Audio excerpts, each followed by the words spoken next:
Air Force colonel states aliens stopped the US from nuking the moon. Sean Adeltabatabai of your Newswire reports, the high-level Air Force colonel claims the United States attempted to drop an atomic bomb onto the moon in 1959, but were prevented from doing so by an advanced extraterrestrial race. In the 1950s, Colonel Ross Dedrickson was responsible for maintaining the nuclear weapons stockpile for the AEC.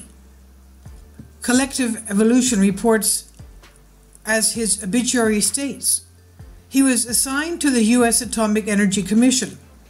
A long service with the Energy Commission between 1950 and 1958 included contract administration duties at Nevada test sites, Pacific nuclear test areas west of Hawaii, nuclear weapons manufacturing and quality assurance in Albuquerque, and inspection of nuclear and non-nuclear facilities throughout the country.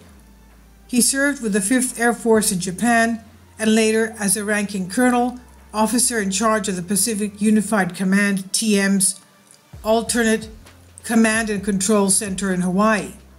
In 1962, he was transferred and served as deputy for material for the 832nd Air Division at Cannon Air Force Base, Clovis, New Mexico. He retired from the U.S. Air Force in 1964.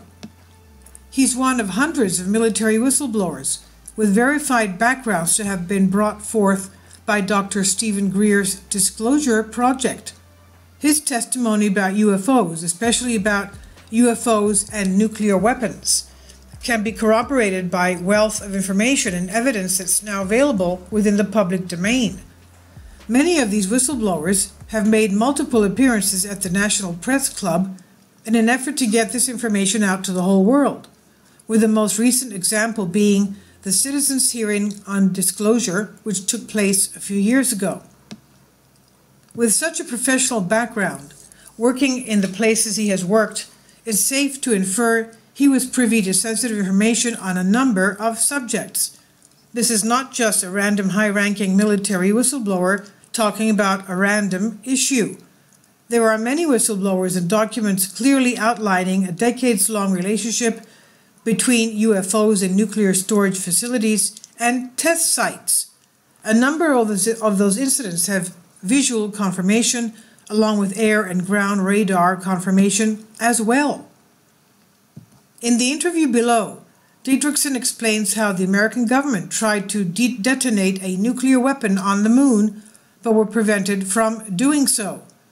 As far as the mainstream goes, it's public knowledge that a declassified report by the Air Force Nuclear Weapons Center from June 1959 shows just how seriously they considered the plan, called Project A119.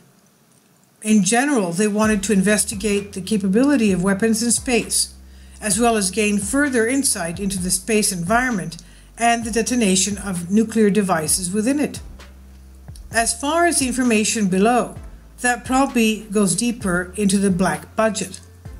It's interesting how the world is so into television shows like Stranger Things, which depicts the Department of Energy and their environment with otherworldly creatures and other strange facts, yet so willing to ignore the high-ranking American colonel who held very sensitive positions at the Department of Energy for years at a time when all of this nuclear development was really hot.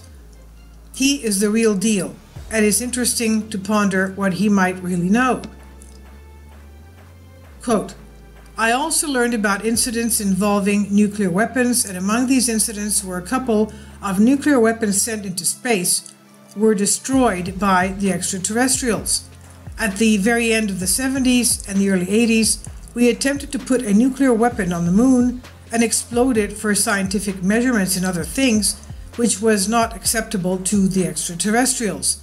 They destroyed the weapon before it got to the moon. And I'll leave a link below for you. You can watch the US AF Colonel.